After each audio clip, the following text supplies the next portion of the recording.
to be on demand. On demand, not on demand, à ne pas confondre. Je vais tout vous expliquer sur cette expression et ce verbe. Mais avant ça, pensez à vous abonner. Et si vous m'écoutez un podcast, merci de mettre les 5 étoiles sur votre plateforme de podcast préférée. Ça m'aide vraiment beaucoup. Alors, que signifie cette expression? To be on the mend. Alors, je vous l'appelle. Mend, M-I-N-D. À l'origine, c'est un verbe. To mend. To mend signifie raccommoder. Raccommoder des vêtements, par exemple, ou réparer un objet. Et là où c'est encore plus intéressant, c'est la signification qu'il aura dans cette expression, to be on the mend.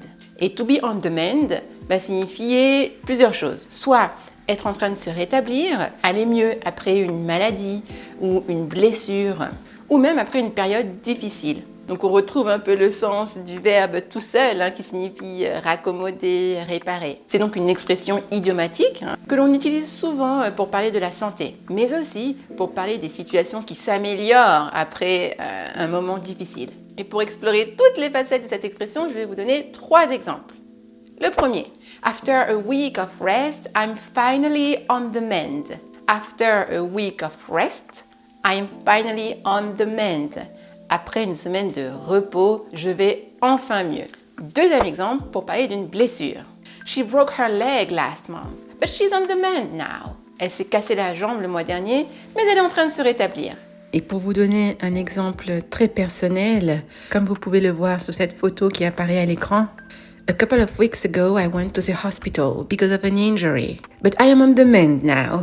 Il y a 2 semaines, je suis allée à l'hôpital à cause d'une blessure, mais je vais mieux maintenant. Et le troisième exemple, pour parler d'une situation difficile qui s'améliore. Our company had financial problems last year, but things are on the mend now. Notre entreprise avait des difficultés financières l'année dernière, mais la situation s'améliore. Voilà, vous savez maintenant tout sur cette expression. D'ailleurs, est-ce que vous la connaissiez, cette expression? Dites-le moi en commentaire. Et puis, est-ce que vous avez déjà été on the mend après une maladie ou une période difficile?